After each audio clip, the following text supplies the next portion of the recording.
Purim is my favorite Jewish holiday, so I was excited to bring my theatrics to 2 awesome Purim events this year. Watch this episode to learn about the holiday and join in the festivities. And subscribe to this channel to support your favorite Jewish clown.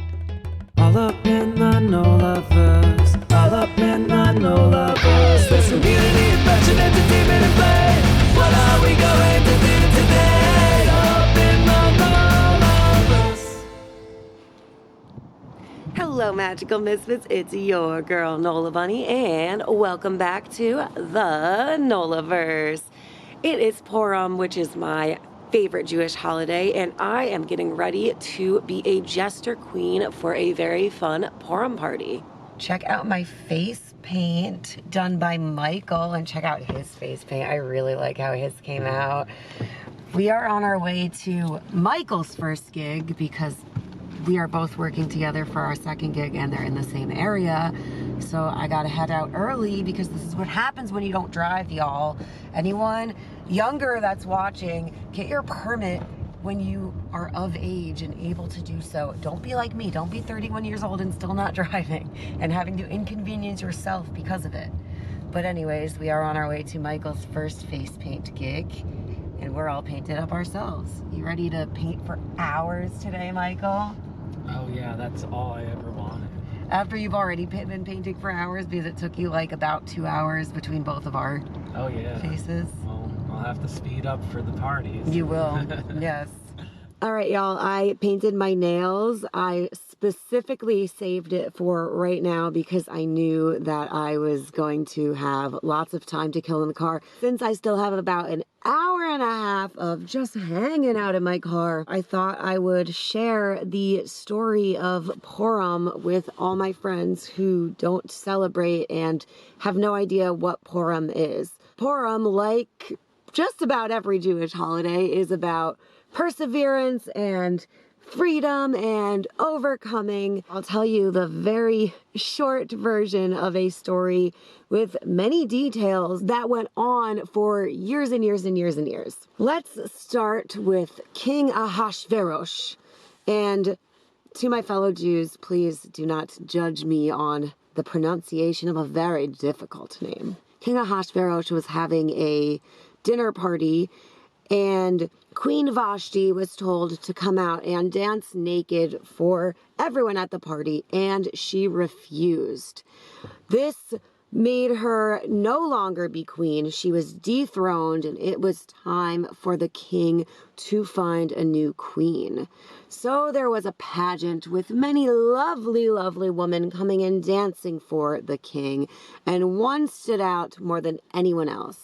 Esther. But there was one problem. Like there still is, and there has been throughout history, there was lots of anti-Semitism in Persia. Queen Esther had to be very quiet that she was a Jew. Haman, who was essentially King Ahasuerus' right-hand man, he got very upset at Mordecai, Queen Esther's uncle. He refused to bow down to Haman.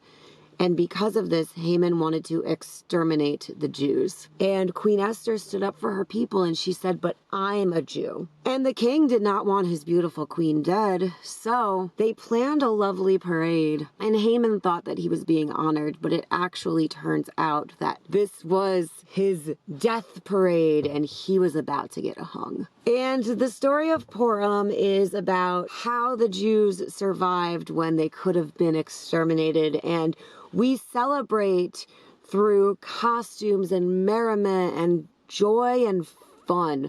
Purim is all about having a good time because we could have not been here, and we are here to have a good time. We have arrived, and now it's time to follow the lights.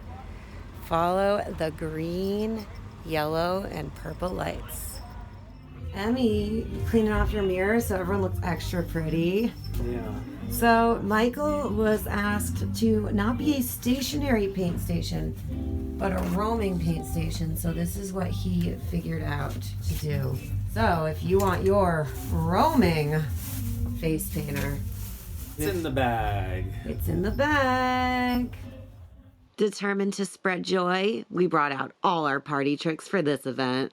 Soberfest is a beautiful event, giving those in recovery a safe space to celebrate Purim, which is a holiday that traditionally encourages getting drunk. Ellie did a wonderful job producing an event that had food trucks, an oxygen bar, a snake handler, a cover band, and 2 party clowns, of course. I did a bubble show, made balloons, and danced the night away. And Michael's face painting was very popular.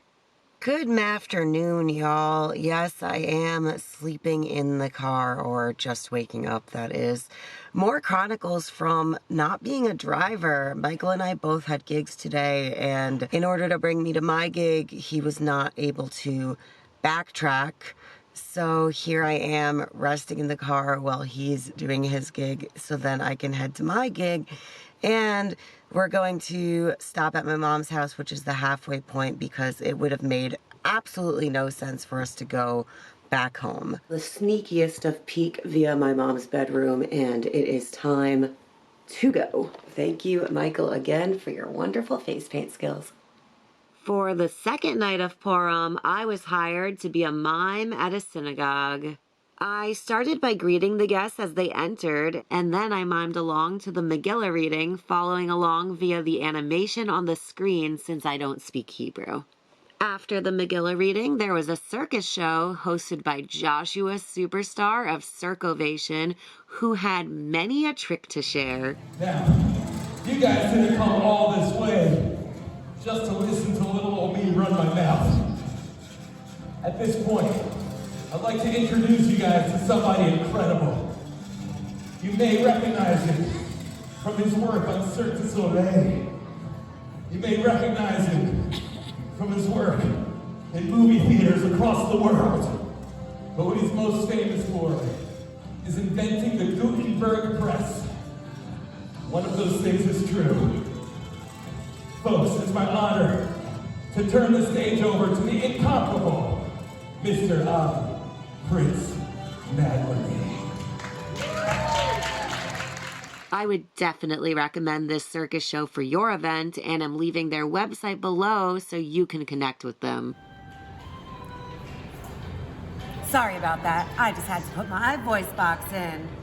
I'm ending my Purim with a delicious meal. Till next time, my friends.